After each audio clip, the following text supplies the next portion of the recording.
அன்பு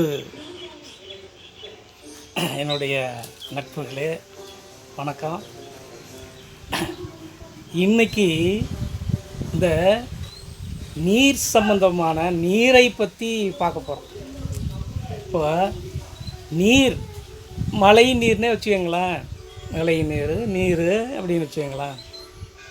இந்த மழை நீரானது எந்த இடத்தில் அந்த மழை நீர் விழுகிறதோ அந்த இடத்தின் தன்மைக்கேற்ப அந்த மழை நீரானது அந்த உருவத்தில் மாற்றமாகுது.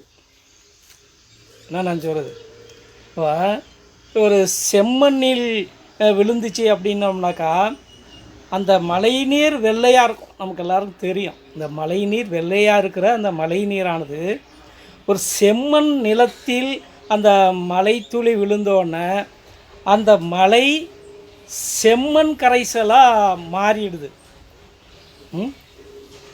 அடுத்தது ஒரு களிமண் இருக்குதுன்னு வச்சுக்கோங்களேன். களிமண்கிறது எப்படி இருக்கும் நமக்கு தெரியும், கருப்பாக இருக்கும். அந்த களிமண் இருக்கும் இடத்தில் அந்த மழை நீர் விழுந்துச்சு அப்படின்னோம்னாக்கா அந்த நீரானது கருப்பு கலத்தில் கரிசல் மண் கலராக அது மாறி போயிடுது.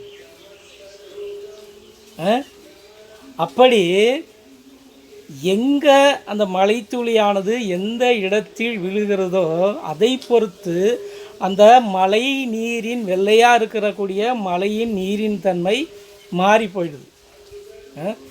பெரிய சகதியில் மழைத்துளி பட்டுச்சுன்னா என்னாகும், மழை நீர் பட்டுச்சுன்னா இன்னும் சகதியாகி நாற்றம் எடுக்கும். அந்த அளவுக்கு அது மாறி போயிடும். அது மாதிரி ஒரு பஞ்சில் மழை பெய்யுதுன்னு வச்சுக்கோங்களேன். அந்த பஞ்சில் மழை பெய்கிறப்போ அந்த பஞ்சு மழை நீரும் என்ன ஆகிடும், அந்த மழை நீர் முழுக்க அந்த பஞ்சுக்குள்ளே இழுத்துக்கிட்டு பஞ்சு காணா போயிடும். நான் சொல்கிறது அதே மாதிரி இந்த அந்த மழை அந்த நீரை ஒரு சர்க்கரையில் கொட்டுறோம்னு வச்சுங்களேன். சர்க்கரையில் அந்த தண்ணியை வைக்கிறோம்னு வச்சுங்களேன். அது சர்க்கரை கரைசலாக மாறுது. இப்போ களிமண்ணில் இருக்கக்கூடிய கலந்த நீர் அது களிமண் கரைசலாக போயிடுது. அதை என்ன பண்ண முடியும், ஒன்றும் பெருசாக ஒன்றும் பண்ணிட முடியாது. நிறைய மழை பெய்யுது, களிமண்ணில் விவசாயம் செய்யலாம், விவசாயம் பண்ணி போகலாம் வரலாம், அவ்வளோதான். பாக்கி அதனுடைய தன்மை வெள்ளைத்தன்மைங்கிறது மாறி போயிடுது.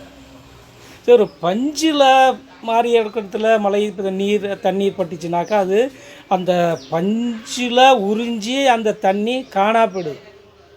சரி, ஒரு சர்க்கரையில் ஒரு அது மாதிரி இடங்களில் அந்த தண்ணி பட்டுச்சுனாக்கா தண்ணி எடுத்துக்கிற இடம் அது இனிப்பு சுவையுடன் கூடிய சர்க்கரை கரைசலாக மாறுது. அப்போ அந்த மனித மனங்களும் அப்படி தான். மனித மனங்கள்கிட்ட ஒரு நல்ல கருத்தை சொல்லுகின்ற பொழுது அது நல்ல மனம் படைத்த மனிதனாக இருக்கின்ற பொழுது அந்த கருத்தினை நல்லா உள்வாங்கிக்கிட்டு அந்த கருத்தில் நல்லது இருக்கா கெட்டது இருக்கா அப்படிங்கிறத புரிஞ்சிக்கிட்டு நல்ல சர்க்கரை மாறி உள்ள நல்ல மனம் படைத்த அந்த மனிதர்கள் நாம் சொல்லக்கூடிய நல்ல கருத்துக்களை நல்ல பக்குவப்பட்ட செயல்களை சொல்லுகின்ற பொழுது அதை உள்வாங்கி கொண்டு தனக்கும் அதை நல்ல வகையாக மாற்றிக்கொண்டு பிறருக்கும் அந்த நல்ல கருத்துக்களை எடுத்துக்கொண்டு செல்கின்ற மனப்பக்குவ நிலையில் சில மனிதர்கள் இருக்கிறார்கள். சில மனிதர்கள்ட்ட சில கருத்துக்கள் சொன்னோம்னா நல்ல கருத்துக்கள், ஆகா நல்ல கருத்துக்கள் தான் அப்படின்னு சொல்லிட்டு அந்த கருத்துக்களை என்ன பண்ணுவாங்க, பிறருக்கு யாருக்கும் கொடுத்துடாம தான் மட்டும் அந்த கருத்தை வச்சுக்கிட்டு சுயநலமாக சில பேர் இருப்பாங்க. சில மனிதர்கள் என்னத்தை சொன்னாலும் எதை சொன்னாலும் அதை புரிஞ்சிக்காமல் எப்படி அந்த களிமண்ணில் பெய்யக்கூடிய அந்த மழை நீரானது எப்படி களிமண் கரைசலாக மாறி போயிடுதோ, எப்படி அந்த சகதியில் விழக்கூடிய அந்த மழை நீரானது அது சகதியாக மாறிவிடுகிறதோ, அதுபோல் என்னத்த நல்ல கருத்துக்களை சொன்னாலும் போனாலும் அதை புரிந்து கொள்வது இல்லை, அதை செயல்படுத்துவது இல்லை. சித்தன் போக்கு சிவன் போக்கு என்று எதையானும் காதில் வாங்கி கொண்டு இதை தான் சாக்ரட்டிஸ் சொன்னார். எந்த ஒரு மனிதனாக இருந்தாலும் ஏன், எதற்கு, எப்படி என்று கேள் என்று சொன்னார்.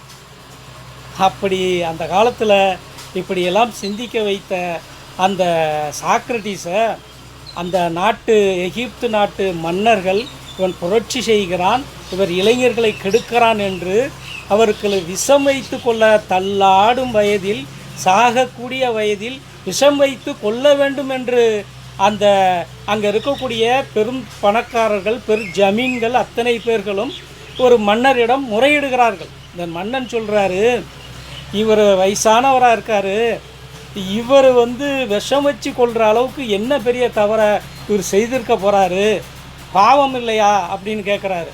அந்த அரங்கத்தில் இருந்தவன் முழுக்க பெரிய பணக்காரன். இந்த பணக்காரன்லாம் சொல்கிறான், அவனெல்லாம் ஏன், எதற்கு, எப்படின்னு மக்கள் கேள்வி கேட்டதனால் அவனால் அந்த மக்களிடத்தில் வேலை வாங்க முடியல, கூலி பிரச்சனை வருது, இதெல்லாம் பிரச்சனை வர்றதுனால இவனால் தானே இவ்வளோ பிரச்சனைகள் வந்துச்சு அப்படின்னு சொல்லி இந்த சாக்ரட்டிஸை விஷம் வைத்து கொல்ல வேண்டும் என்று சொல்கிறான்.